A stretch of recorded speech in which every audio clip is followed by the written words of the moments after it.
Hello students, how are you? कैसे आप सब? आई थिंक आप सबकी पढ़ाई बहुत अच्छे से चल रही होगी। आप मन लगा के पूरी तरह से अच्छे से पढ़ रहे होंगे। लास्ट क्लास में हम लोगों ने डिस्कस किया था रिफ्रैक्टिंग टेलीस्कोप। आज अपन रिफ्रैक्टिंग टेलीस्कोप की डिसएडवांटेज देखेंगे और उनको रिकवर करने के लिए, रेक्टिफाई करने के लिए हम रिफ्रैक्टिंग टेलीस्कोप की जगह रिफ्लेक्टिंग टेलीस्कोप यूज करेंगे। तो guys, this is Sumit Nowal and you are watching your favourite lovable प्यारा सा यूट्यूब चैनल मार्गदर्शन लाइव। तो आप सबसे रिक्वेस्ट है कि इस चैनल को ज्यादा से ज्यादा सब्सक्राइब करें, शेयर करें और वीडियोस को लाइक करें ताकि अदर स्टूडेंट्स भी इन क्लासेस का बेनिफिट उठा सके। तो चलिए आज की क्लास अपन लोग स्टार्ट करते हैं। तो हम लोगों ने, जैसा मैंने आपको अभी बोला कि लास्ट क्लास में we have discuss about refracting telescope. तो एक बात मैं बार बार उस क्लास में बोल रहा था, क्या बोल रहा था कि अगर हमको रिफ्रैक्टिंग टेलीस्कोप का मैग्निफिकेशन और रिजॉल्विंग पावर ज्यादा चाहिए तो हमको जो ऑब्जेक्टिव लेंस लेना पड़ेगा वो ग्रेटर फोकल लेंथ का लेना पड़ेगा और उसका अपर्चर भी क्या लेना पड़ेगा, ज्यादा लेना पड़ेगा। No doubt. एक और बात, खास बात क्या है कि फोकल लेंथ ज्यादा लेने के लिए आपको यूं भी अपर्चर ज्यादा लेना पड़ेगा, क्योंकि फोकल लेंथ का फॉर्मूला हम लोग लेंस का स्टडी कर आए, 1/f equal to refractive index of second medium with respect to first medium minus 1 bracket close 1/r1 minus 1/r2। तो फोकल लेंथ ज्यादा होने के लिए r1 और r2 ज्यादा होंगे, r1 और r2 ज्यादा होंगे, तो ये कर्व सरफेस जो होगी वो थोड़ी कम कर्व्ड होगी, क्योंकि radius of curvature is reciprocal to the curvature। तो आपकी ये सरफेस थोड़ी प्लेन होगी, क्योंकि जितनी प्लेन होगी उतना ही रेडियस ऑफ कर्वेचर ज्यादा होगा, और जितना रेडियस ऑफ कर्वेचर ज्यादा होगा फोकल लेंथ उतनी ही ज्यादा होगी। तो हम लोगों ने एक चीज बोला था, क्या बोला था कि रिफ्रैक्टिव टेलीस्कोप में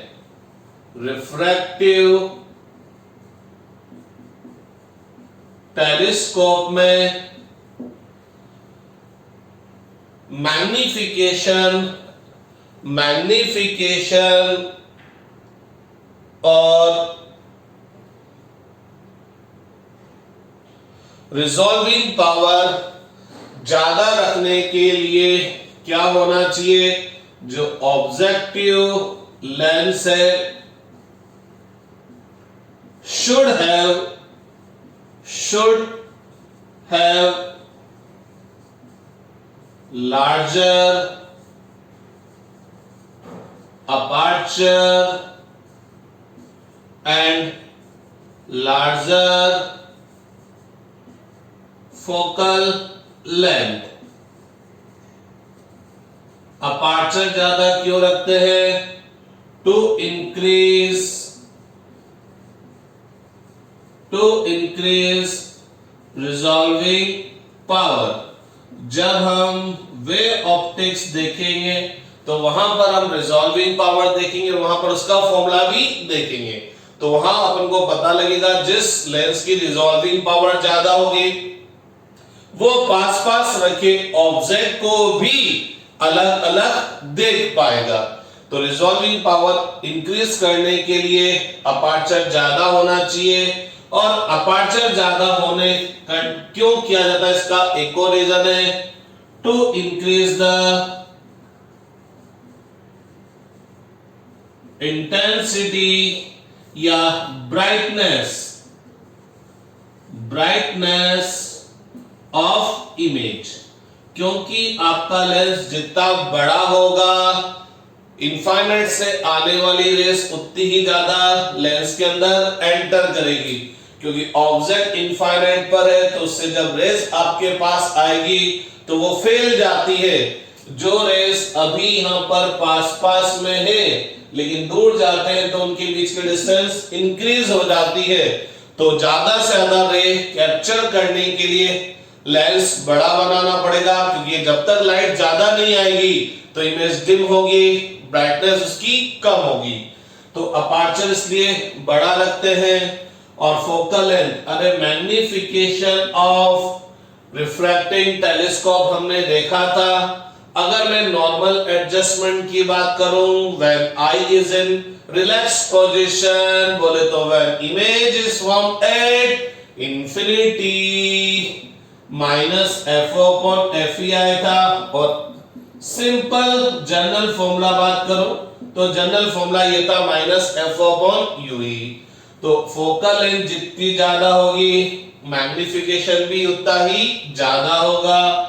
तो फोकल लेंथ ज्यादा क्यों रखनी पड़ती है? To increase magnification. मैं ये इसलिए राइट डाउन कर रहा हूं क्योंकि 12th क्लास के अंदर, इवन नीट के अंदर, इवन आईआईटी के अंदर भी ये क्वेश्चंस पूछ लिए जाते हैं कि why in refracting telescope objective lens should have larger aperture. तो आपको रीजन पता होना चाहिए, लार्जर फोकल लेंथ का रीजन पता होना चाहिए।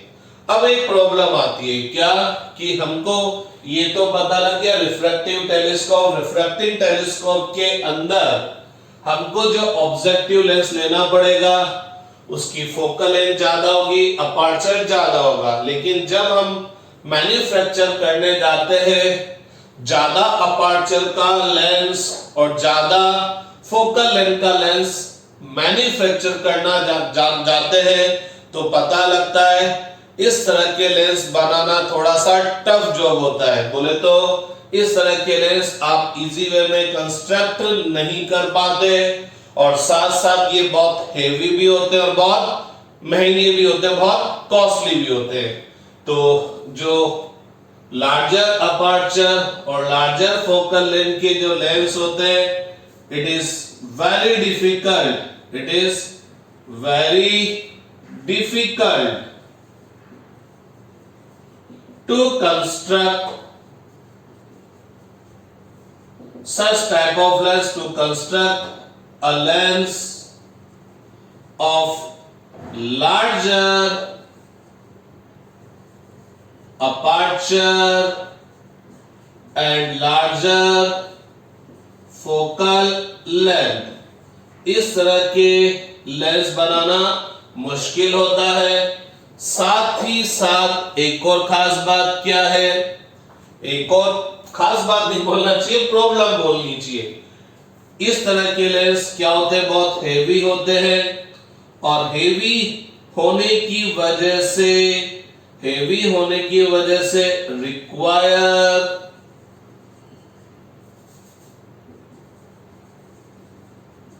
Require large mechanical support, large mechanical support. बोले तो चूंकि ये हैवी है तो इनको रखने के लिए, संभालने के लिए आपको बहुत ज्यादा मैकेनिकल सपोर्ट की रिक्वायरमेंट होती है। साथ साथ लेंस के कुछ डिफेक्ट्स भी हैं जिनकी वजह से भी हम जो इमेज देखेंगे वो हमको इमेज डिस्टॉर्टेड दिखाई देगी, वो धुंधली दिखाई देगी, शार्प दिखाई नहीं देगी। तो ये मैंने थोड़े से डिसएडवांटेज बताए हैं रिफ्रैक्टिंग टेलीस्कोप के, कि रिफ्रैक्टिंग टेलीस्कोप में जो ऑब्जेक्टिव लेंस होता है उसकी फोकल लेंथ और अपर्चर ज्यादा होना चाहिए। लेकिन इस तरह के लेंस बनाना डिफिकल्ट है, कॉस्टली भी होते हैं, हेवी होते हैं, तो उनको रखने के लिए लार्ज मैकेनिकल सपोर्ट की रिक्वायरमेंट होती है। लेकिन कुछ लेंस के अंदर और डिफेक्ट होते हैं, लेंस के अंदर क्रोमेटिक एबिलेशन मिलता है, स्फेरिकल एबिलेशन मिलता है। तो लेंस के डिफेक्ट्स की भी बात कर लेते हैं, क्योंकि रिफ्रैक्टिव टेलीस्कोप में जो ऑब्जेक्टिव लेंस ऑब्जेक्टिव जो होता है वो लेंस होता है और आई पीस भी लेंस होता है। तो थोड़ा सा लेंस डिफेक्ट में बात कर लेते हैं। तो लेंस में मेनली दो टाइप के डिफेक्ट होंगे, एक होगा स्फेरिकल एबिरेशन और एक होगा क्रोमेटिक एबिरेशन। क्रोमेटिक एबिरेशन नाम पहली बार सुना सा लगता है, लेकिन हम इसको डायरेक्ट इनडायरेक्ट वे में स्टडी कर आ चुके हैं। तो क्रोमेटिक का मतलब क्या होता है? क्रोमेटिक का मतलब आप यूं मान के चलिए वेवलेंथ, कलर। हमने एक बार बात बोली थी मोनोक्रोमेटिक, मोनो का मतलब एक, क्रोमेटिक का मतलब वेवलेंथ, एक पर्टिकुलर वेवलेंथ। ठीक है, तो क्रोमेटिक का मतलब क्या हुआ? वेवलेंथ। और हमको एक बात पता है, क्या पता है? जो लेंस होता है उसका रिफ्रैक्टिव इंडेक्स डिफरेंट वेवलेंथ के लिए डिफरेंट होता है। रिफ्रैक्टिव इंडेक्स डिफरेंट वेवलेंथ के लिए डिफरेंट होगा। तो focal length of lens for different wavelength क्या होगी? डिफरेंट होगी। ठीक है, तो अब थोड़ा सा डिस्कस कर लेते हैं डिफेक्ट्स इन लेंस डिफेक्ट्स को हम थोड़ा सा स्टडी यहां पर कर लेते हैं। ये आप सब राइट डाउन कर लिया होगा आप लोगों ने, नहीं क्या हो तो रिवाइज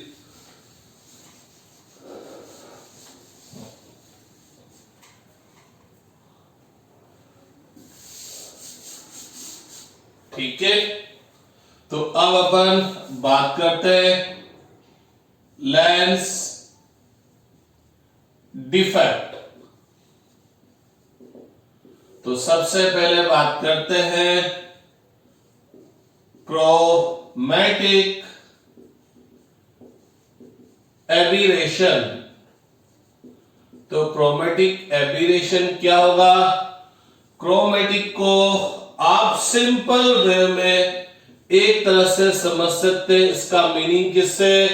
वेवलेंथ से है, या आप बोल सकते हैं लाइट के कलर से। आजकल कलर की स्पेलिंग अलग अलग लिख दी जाती है, तो मैं तो पुरानी जमाने की लिख दूं। ठीक है, तो हमने एक बात देखी थी, क्या देखी थी? अगर लाइट की वेवलेंथ कम है तो जो रिफ्रैक्टिव इंडेक्स ऑफ मटेरियल होगा वो क्या होगा? ज्यादा होगा। ठीक है, रिफ्रैक्टिव इंडेक्स ज्यादा होगा तो भैया लोगों फोकल लेंथ क्या हो जाएगी? कम हो जाएगी। क्यों हो जाएगी? F1/F equal to refractive index of lens material. चलो मैं इसको और लिख देता हूं, विद रेस्पेक्ट टू सराउंडिंग। ठीक है, 1/R1 माइनस 1/R2। लैम्डा कम होगा तो म्यू की वैल्यू ज्यादा, म्यू की वैल्यू ज्यादा होगी तो ये चीज ज्यादा होगी, ये चीज ज्यादा होगी, इसका मतलब 1/F ज्यादा होगा। 1/F ज्यादा होगा तो फोकल लेंथ क्या हो जाएगी? कम हो जाएगी। तो जिस लाइट की वेवलेंथ कम होगी उसकी फोकल लेंथ कम होगी, और जिसकी वेवलेंथ ज्यादा होगी उसकी फोकल लेंथ भी क्या हो जाएगी? ज्यादा हो जाएगी। तो गौर फरमाना, हम क्या करते हैं? टेलीस्कोप के थ्रू इनफाइनाइट पे रखे ऑब्जेक्ट को देखते हैं, स्टार्स को देखते हैं, प्लैनेट को देखते हैं। तो जब उनसे लाइट हमारे पास आती है तो वो व्हाइट लाइट होती है, और व्हाइट लाइट होती है तो उस व्हाइट लाइट के अंदर 3800 एंगस्ट्रॉम से लेकर 8000 एंगस्ट्रॉम तक की सारी वेवलेंथ होती है, जिसको हम व्हाइट लाइट बोल देते हैं। तो लेट अस सपोज ये आपका लेंस है, आप यूं समझिए ये व्हाइट लाइट आ रही है, ये व्हाइट लाइट आ रही है, व्हाइट लाइट आने का मतलब क्या है?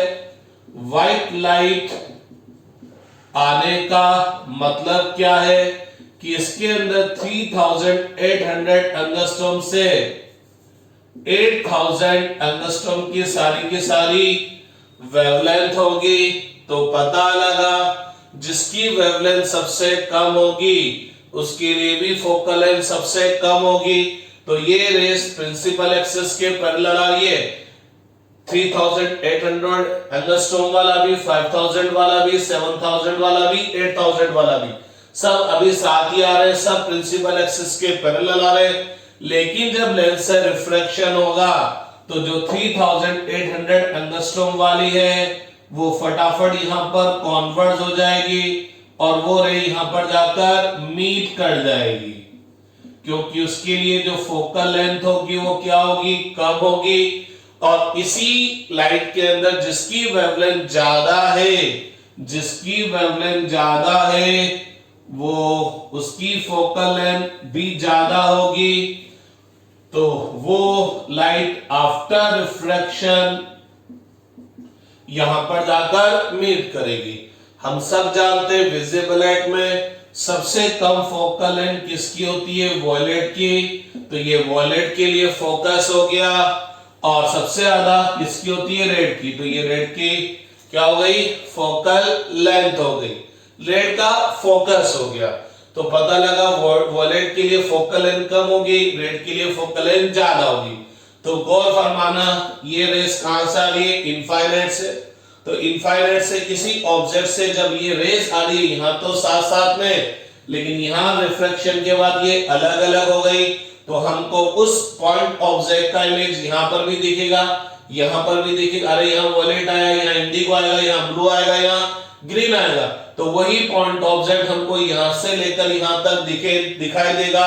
बोले तो वो शार्प नहीं दिखेगा, हमको वो थोड़ा सा डल दिखेगा, डिस्टॉर्टेड दिखेगा। तो इस डिफेक्ट्स को हम क्या बोलेंगे? Chromatic aberration. और ये क्यों हुआ? क्योंकि refractive index of lens material is different for different wavelength. लेकिन इसी लेंस के अंदर एक और डिफेक्ट होता है जिसको अपन बोलेंगे स्फेरिकल एब्रेशन।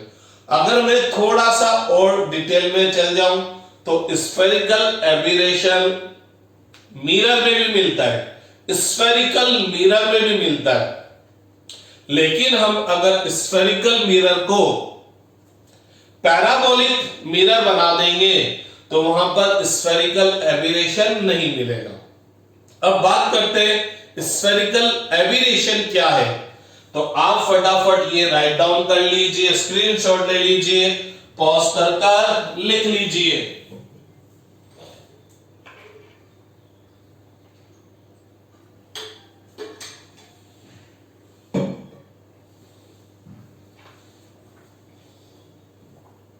ठीक है जनाब, हो गया राइट डाउन कंप्लीट।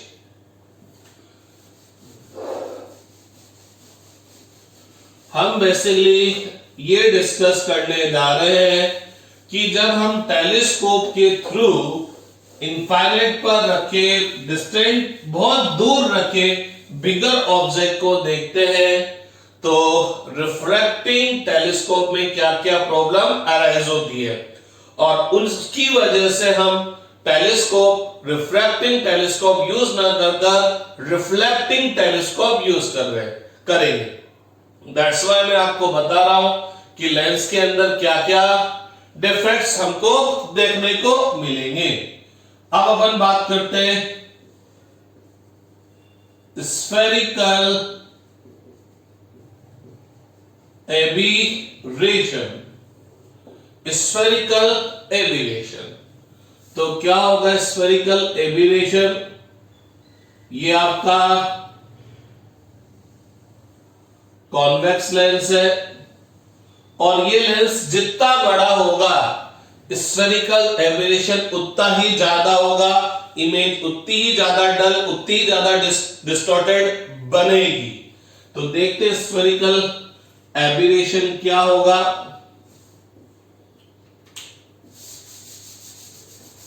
मजा नहीं आया? वापस ड्रॉ करते हैं। तो ये आपका कॉन्वेक्स लेंस है, ये प्रिंसिपल एक्सिस है। तो मैं आपको बताऊं, जब कोई भी रे इस लेंस पर इंसिडेंट होती है तो उन रे को दो नाम दिया गया। एक को बोला पैरेक्सियल रे और एक को बोला मार्जिनल रे।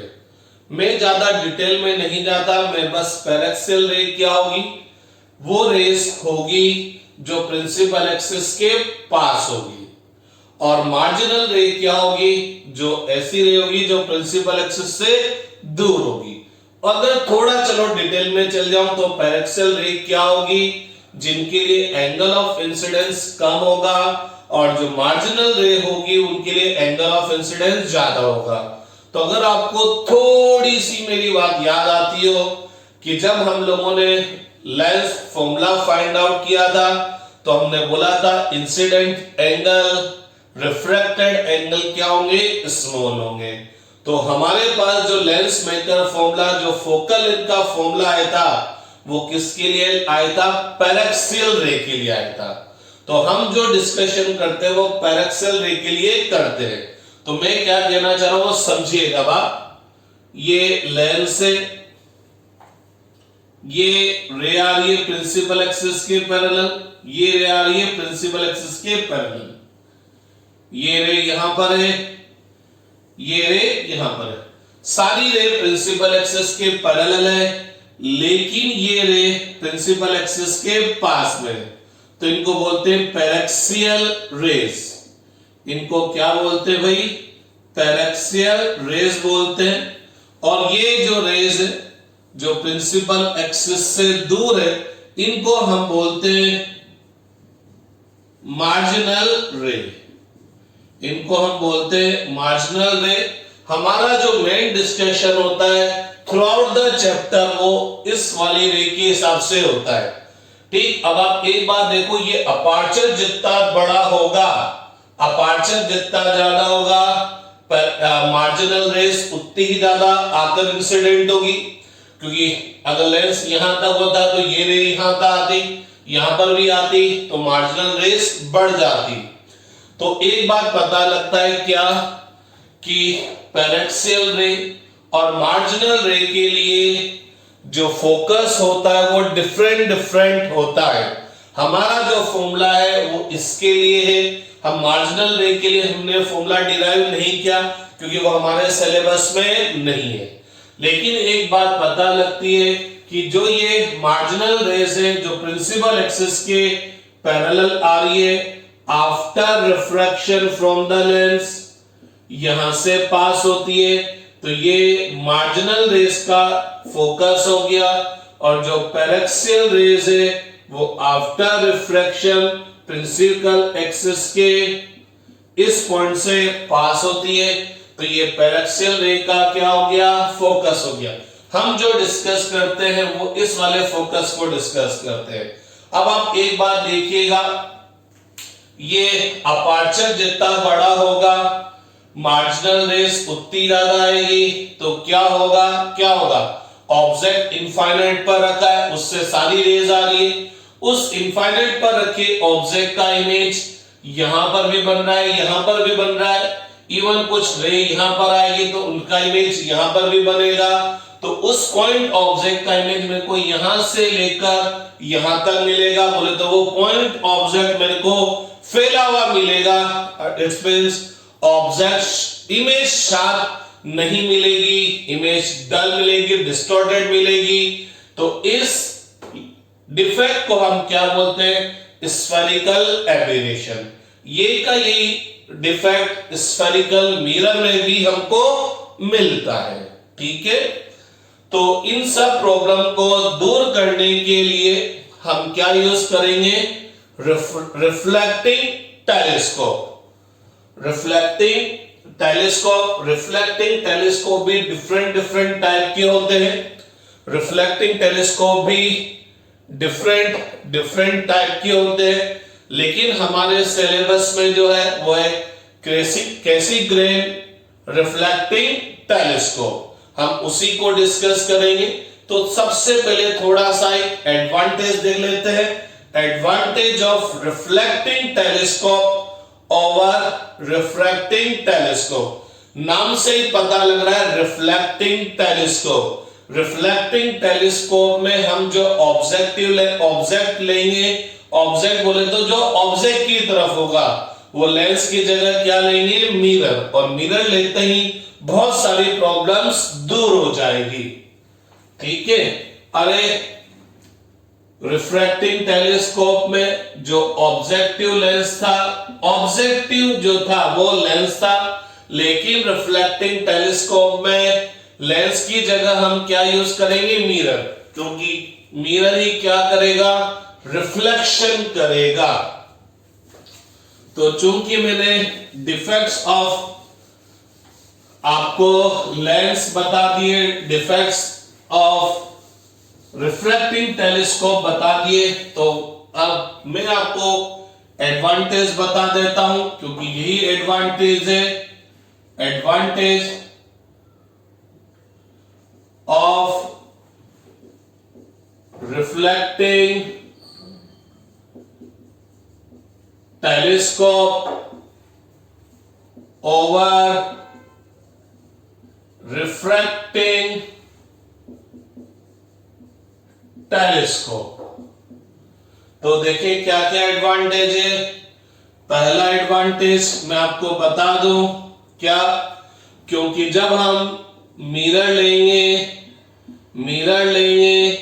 तो ये प्रिंसिपल एक्सिस है, ये लाइट आ रही है, लेटर सपोज ये व्हाइट लाइट है, लेटर सपोज ये व्हाइट लाइट है, तो व्हाइट लाइट है, इसका मतलब इसके अंदर 3000 एंगस्ट्रॉम से लेकर 8000 एंगस्ट्रॉम की सारी वेवलेंथ है। लेकिन हम एक बात जानते हैं, focal length of spherical mirror क्या होता है, r/2। इसका मतलब क्या होगा, किसी भी मिरर की, चाहे वो स्फेरिकल हो चाहे वो पैराबोलिक हो, उसकी फोकल लेंथ लाइट की वेवलेंथ पर डिपेंड नहीं करेगी।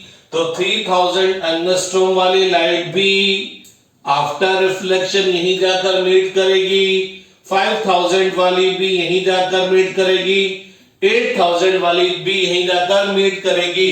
इसका मतलब क्या होगा, मेरी जितनी लाइट इसके अंदर एंटर करेगी वो एक पर्टिकुलर पॉइंट पर फोकस होगी, और इमेज एक पर्टिकुलर पॉइंट पर ही बनेगा, तो इमेज शार्प भी बनेगा और डिस्टॉर्टेड नहीं होगा। इसका मतलब मेरे मिरर में क्रोमेटिक एबेरेशन नहीं मिलेगा, क्योंकि focal length of mirror does not depend upon the wavelength of incident light. ठीक है। इन reflecting telescope there is no chromatic aberration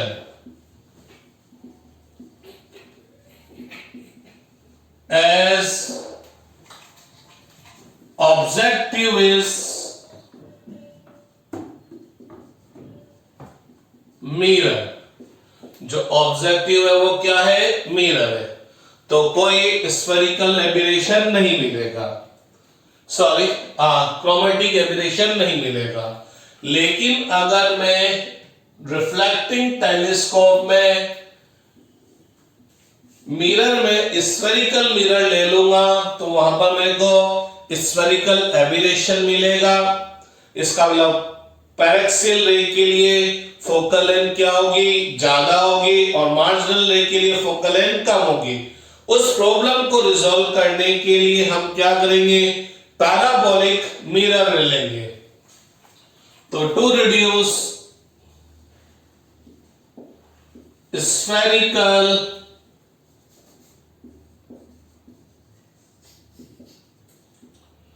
aberration, parabolic objective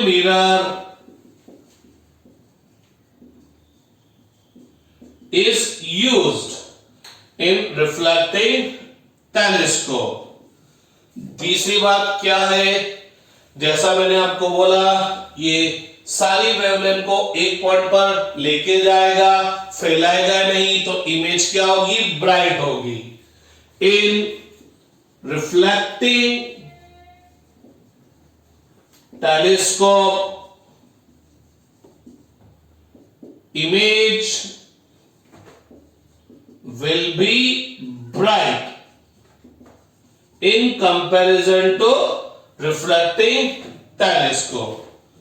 refracting telescope में जो लेंस था वो हेवी था, डिफिकल्ट टू कंस्ट्रक्ट था, ज्यादा मैकेनिकल सपोर्ट की रिक्वायरमेंट थी. लेकिन यहां पर जो ऑब्जेक्टिव मिरर होगा वो ऑब्जेक्टिव लेंस के कंपैरिजन में लाइट होगा, तो मेरे को मैकेनिकल सपोर्ट की रिक्वायरमेंट भी कम होगी. तो mass of objective mirror is very less in comparison to the mass of objective lens. So less mechanical support is required. तो आपको कम मैकेनिकल सपोर्ट देना पड़ेगा. तो ये सारे एडवांटेज है of reflecting telescope over refracting telescope. आप एक और बोल सकते हैं कि जो रिफ्लेक्टिंग टेलीस्कोप होगा, रिफ्लेक्टिंग टेलीस्कोप जो होगा is compact and easy to transport. Compact होता है, छोटा होता है, और आप उसको आसानी से एक जगह से दूसरी जगह लेके चल जाते हैं. वैसे तो रिफ्लेक्टिंग टेलीस्कोप बहुत अलग अलग टाइप के हैं, अलग अलग साइंटिस्ट ने अपने हिसाब से रिफ्लेक्टिंग टेलीस्कोप बनाए, लेकिन अपने सिलेबस में जो है केसी ग्रेन टेलीस्कोप, तो अपन उसको फटाफट डिस्कस कर लेते हैं. तो आप ये राइट डाउन कर लीजिए, स्क्रीनशॉट ले लीजिए, पॉज कर लीजिए और फटाफट राइट डाउन कर लीजिए, क्योंकि अब अपन देखने वाले हैं केसी ग्रेन रिफ्लेक्टिंग टेलीस्कोप.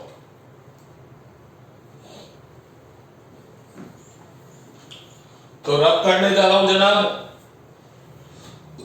तो आपने कहा तो मैंने रब कर दिया.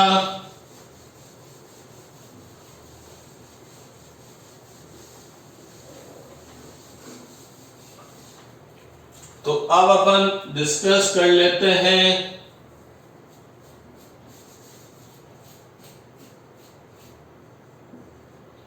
Cassegrain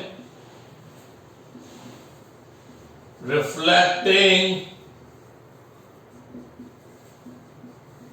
telescope.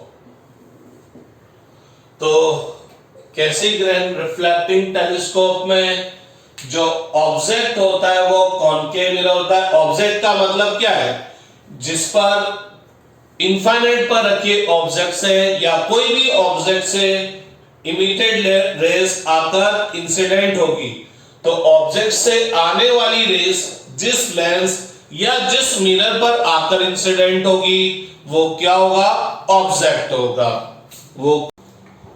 तो कैसीग्रेन रिफ्लेक्टिंग टेलीस्कोप में जो ऑब्जेक्ट होगा वो क्या होगा, मिरर, कॉनकेव मिरर होगा. इनफाइनाइट से जो रेस कॉनकेव मिरर पर आकर इंसिडेंट होगी वो कॉनकेव मिरर से रिफ्लेक्ट होगी. तो अपन इसका रे डायग्राम बना लेते हैं। यह आपका ऑब्जेक्टिव मिरर है जो कि कॉनकेव मिरर है।